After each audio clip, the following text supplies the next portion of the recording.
Chapter 13. The High King in Command. Now, said Peter as they finished their meal, Aslan and the girls, that's Queen Susan and Queen Lucy Caspian, are somewhere close. We don't know when he will act. In his time, no doubt not ours. In the meantime, he would like us to do what we can on our own. You say, Caspian, we are not strong enough to meet Miraz in pitched battle. I'm afraid not, High King, said Caspian. He was liking Peter very much, but was rather tongue-tied. It was much stranger for him to meet the great kings out of the old stories than it was for them to meet him. Very well then, said Peter. I'll set him a challenge to single combat. No one had thought of this before. Please, said Caspian, could it not be me? I want to avenge my father.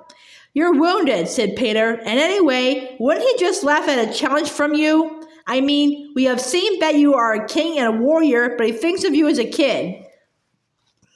But sire, said the badger, who sat very close to Peter and never took his eyes off him, will he accept the challenge even from you? He knows he has the stronger army. Very likely he won't, said Peter, but there's always a chance, and even if he doesn't, we shall spend the best part of the day sending carols to and fro and all that. By then, Aslan may have done something, and at least I can expect the army and strengthen the position. I will send the challenge. In fact, I will write it at once. Have you pen and ink, Master Doctor? A scholar is never without them, Your Majesty, answered Dr. Cornelius. Very well, I will dictate, said Peter. And while the doctor spread out a parchment and opened his inkhorn and sharpened his pen, Peter leaned back with half-closed eyes and recalled to his mind the language in which he had written such things long ago in Narnia's golden age. Right, he said at last. And now, if you are ready, Doctor? Dr. Cornelius dipped his pen and waited. Peter dictated as follows.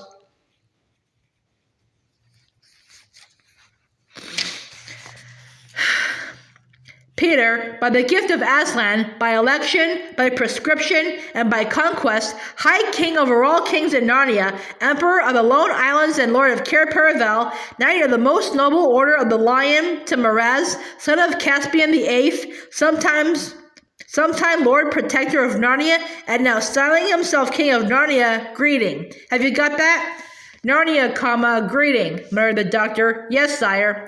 Then begin a new paragraph, said Peter, for to prevent the effusion of blood, and for the avoiding all other inconveniences likely to grow from the wars now levied in a realm of Narnia, it is our pleasure to adventure a royal person on behalf of our trusty and well-beloved Caspian in clean wager of battle to prove upon your lordship's body that the said Caspian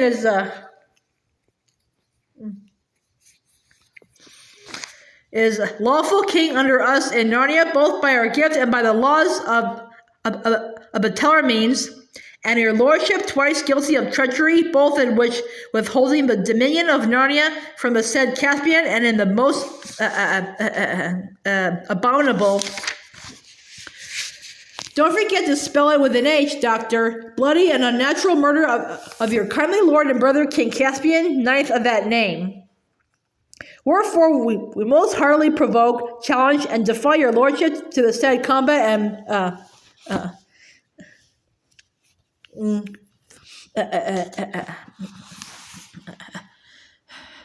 monarchy, and have sent these letters by the hand of our well-beloved and royal brother Edmund, sometime king under us in Narnia, Duke of Lantern, Waste, and Count of the Western March, Knight of the Noble Order of the Table, to whom we have given full power of determining with your lordship all the conditions of the said battle, given at our lodging in Aslan's house this 12th day of the month, green roof, in the first year of Caspian, 10th of Narnia.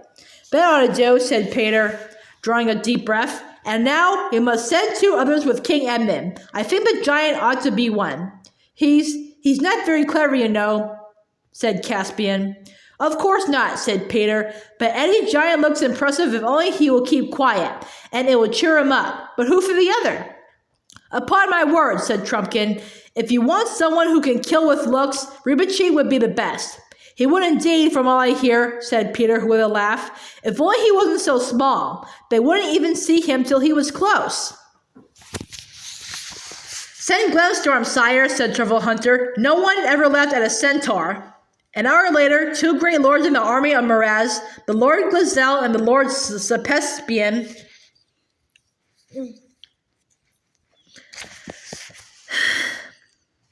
strolling along their lines and picking their teeth after breakfast, looked up and saw coming down to them from the wood the centaur and giant Wimbleweather, whom they had seen before in battle, and between them a figure they could not recognize. Nor indeed would the other boys at Edmund's school have recognized him if they could have seen him at that moment, for Aslan had breathed on him at their meeting, and a kind of greatness hung about him.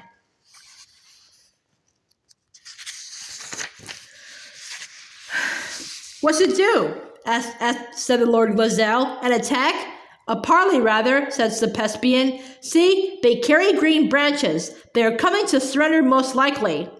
He that is walking between the centaur and the giant has no look of surrender in his face, said Glazel. Who can he be? It is not the boy Caspian. No, indeed, said Caspian.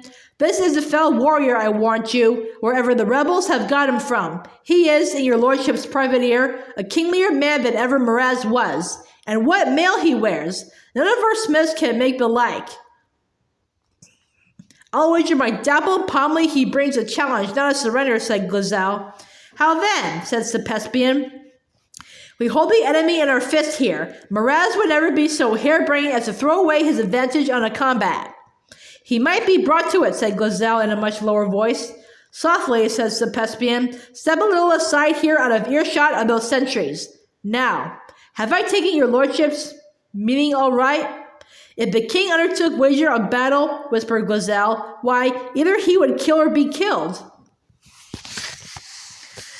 So, said Caspian, nodding his head, and if he killed, we should have won this war. Certainly, and if not? Why, if not, we should be able to win it without the king's grace as with him. For I need not tell your lordship that Miraz is no very great captain, and after that we should be both victorious and kingless. And it is your meaning, my lord, that you and I could hold this land quite as conveniently without a king as with one? Glazel's face grew ugly, not forgetting, said he, that it was we who first put him on the throne, and in all the years that he has enjoyed it, what fruits have come our way? What gratitude has he shown us? Say no more, answered Caspian, but look, here comes one of fetches to the king's tent. When they reached Miraz's tent, they saw Edmund and his two companions seated outside it and began being entertained with cakes and wine, having already delivered the challenge, and withdrawn while the king was considering it. When they saw them thus at close quarters, the two Telmarine lords thought all three of them were very alarming. Inside, they found Miraz, unarmed and finishing his breakfast. His face was flushed and there was a scowl on his brow. There, he growled, flinging the parchment across the table to them. See what a pack of nursery tales our jackanapes of a nephew has sent us. By your leave, sire, said Glazel, if the young warrior whom we have just seen outside is the King Edmund mentioned in the writing, then I would not call him a nursery tale, but a very dangerous knight. King Edmund, pah, said Miraz.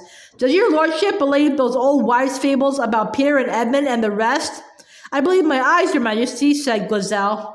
Well, this is to no purpose, said Miraz, but as touching the challenge, I suppose there's only one opinion between us? I suppose so indeed, sire, said Glazel. And what is that? Asked the king. Most infallibly to refuse it, said Glazel, for though I have never been called a coward, I must plainly say that to meet that young man in battle is more than my heart would serve me for. And if, as is likely, his brother, the High King, is more dangerous than he, why, on your life, my lord king, have nothing to do with him. Plague on you, cried Miraz. It was not that sort of counsel I wanted. Do you think I am asking you if I should be afraid to meet this Peter, if there is such a man? Do you think I fear him? I wanted your counsel on the policy of the matter, whether we, having the advantage, should hazard it on a wager of battle. To which I can only answer, your majesty, said Glazel, that for all reasons the challenge should be refused. There is death in the strange king knight's face. There you are again, said Miraz, now thoroughly angry. Are you trying to make it appear that I am as great a coward as your lordship? Your majesty may say your pleasure, said Glazel sulkily. You talk like an old woman, Gazelle, said the king. What say you, my lord Caspian? Do not touch it, sire, was the reply, and what your majesty says of the policy of the thing comes in very happily. It gives your majesty excellent grounds for refusal without any cause for questioning your majesty's honor or courage. Great heaven! Exclaimed Miraz, jumping to his feet. Are you also bewitched today? Do you think I am looking for grounds to refuse it? You might as well call me coward to my face. The conversation was going exactly as the two lords wished, so they said nothing. I see what it is, said Miraz, after staring at them as if his eyes would start out of his head. You are as lily-livered as hares yourselves, and have had the effrontery to imagine my heart after the likeness of yours. Grounds for refusal, indeed. Excuses for not fighting. Are you soldiers? Are you telmarines? Are you men? And if I do refuse it, as all good reason of captaincy and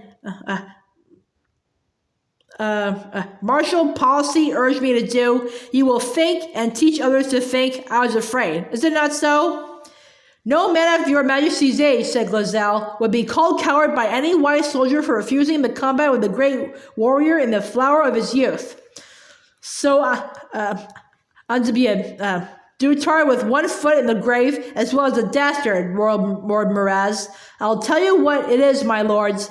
With your womanish counsels ever shining from the true point, which is one of policy, you have done the very opposite of your intent. I have meant to refuse it, but I'll accept it. Do you hear? Accept it. I'll not be shamed because some witchcraft or treason has frozen both your bloods.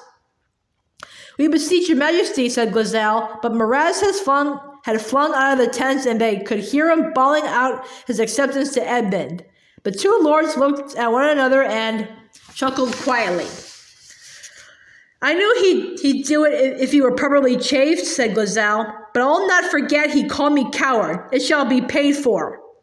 There was a great stirring at Aslan's house when the news came back and was communicated to the various creatures. Edmund, with one of Miraz's captains, had already marked out the place for the combat, and ropes and stakes had been put round it. 2 telmarines were to stand at 2 of the corners, and 1 in the middle of one side as marshals on the lists. 3 marshals for the other 2 corners and the other side were to be furnished by the High King. Peter was just explaining to Caspian that he could not be won because his right to the throne was what they were fighting about, when suddenly a thick, sleepy voice said, Your Majesty, please. Peter turned, and there stood the eldest of the bulgy bears. If you please, Your Majesty, he said. I'm a bear, I am. To be sure, so you are, and a good bear too, I don't doubt, said Peter. Yes, said the bear, but it was always the right of the bears to supply one marshal of the lists. Don't let him, whispered Trumpkin to Peter. He's a good creature, but he'll shame us all. He'll go to sleep, and he will suck his paws. In front of the enemy, too. I can't help that, said Peter, because he's quite right. The bears have that privilege. I can't imagine how it has been remembered all these years when so many other things have been forgotten. Please, Your Majesty, said the bear. It is your right, said Peter, and you shall be one of the marshals, but you must remember not to suck your paws. Of course not, said the bear in a very shocked voice. Why, You're doing it this minute, bellowed Trumpkin. The bear whipped his paw out of his mouth and pretended he hadn't heard. Sire, came a shrill voice from near the ground. Ah, Reepicheep, said Peter after looking up and down and round as people usually did when addressed by the mouse. Sire, said Reepicheep, my life is ever at your command, but my honor is my own. Sire, I have among my people the only trumpeter in your majesty's army. I had thought, perhaps, we might have been sent with a challenge. Sire, my people are grieved. Perhaps if it were your pleasure that I should be a marshal of the lists, it would content them. A noise not unlike thunder broke out from somewhere overhead at this point as giant Wimbleweather burst into one of those not very intelligent laughs to which the nicer sorts of giants are so liable. He checked himself at once and looked as grave as a turnip by the time Reepicheep discovered where the noise came from. I am afraid it would not do, said Peter very gravely. Some humans are afraid of mice. I had observed it, sire, said Reepicheep, and it would not be quite fair to Miraz. Peter continued, to have in sight anything that might abate the edge of his courage. Your Majesty is a mirror of honor, said the mouse with one of his admirable bows, and on this matter we have but a single mind. I thought I heard someone laughing just now. If anyone present wishes to make me...